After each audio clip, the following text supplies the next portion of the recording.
Ang tawag po dito ay magnetic switch. Ayan mga ka-repairman, no? So hindi pa siya dumadampi, tumutunog na. Ibig sabihin may contact, may continuity. Okay, so gumamit tayo ng buzzer, no? So bali ang buzzer po kasi kapag may contact ay tutunog po siya. Yan, ibig sabihin may contact yung isang bagay, no? Or yung isang linya, or yung isang wire. So bali, eto mga ka-repairman, no? Ayan, pinapakita ko sa inyo kung ano yung trabaho ng magnetic switch. Kaya nga po tinawag na magnetic switch. Kaya nga po magtanawag na magnet kasi may magnet po yan. Ibig sabihin, ito po yung ginawa natin magnet, yung Phillips screw. Okay? Dahil yung screw na to ay magnetic. Ayan.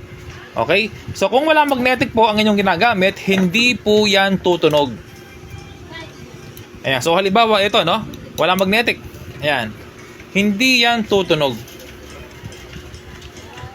Ayan, lapit natin. Ayan, ibig sabihin, hindi po siya magnetic. Gumagana lang po ito sa mga magnet. Okay? Ito po nakikita ninyo ay magnetic switch or door switch ng automatic washing machine na inverter. Kapag po kasi inverter ay usually ganito po yung kanilang door switch or contact switch, no? So, ibig sabihin magnetic switch. Kapag ayaw mag-spin, ito yung problema. I-check nyo po ito. Okay? I-tester nyo po tulad ng ginagawa ko at kuha kayo ng magnet. Kailangan meron siyang continuity. Okay? Kapag walang continuity, i-try nyo i-bypass. Ibig sabihin, i-cut nyo po rito at i-reacta nyo. Okay? Sigurado, gagana na ang inyong automatic washing machine. So, ito naman ay isang magnetic switch. Ito naman ay isang manual switch, no? Or door switch. Okay? Meron dalawang klase.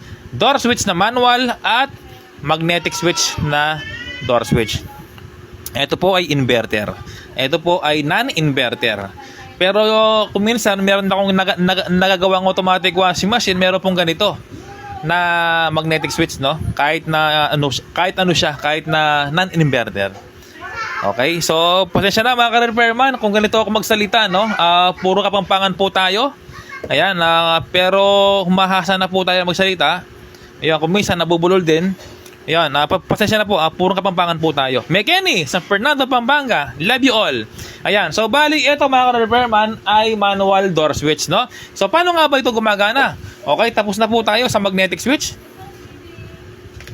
Sunod naman tayo sa manual or door switch, no? Pati yung mga spin dryer na single, meron pong door switch.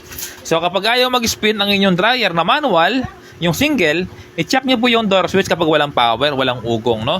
Kapag may ugong ang inyong dryer, ibig sabihin buo yung kanyang door switch. Kapag may ugong, ayaw gumana, i-check mo yung free wheel ng motor. Kapag walang free wheel, kailangan maginhawa yan. Ikot mo, i-check mo yung brake.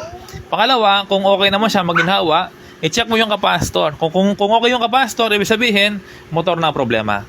Okay, so bali, ito yung kanyang manual switch. Kapag binaba mo yung cover ng automatic washing machine, ito yung mangyayari. Tutunog siya. Ibig sabihin, tutunog siya, may contact po yan, no? Ayan, no?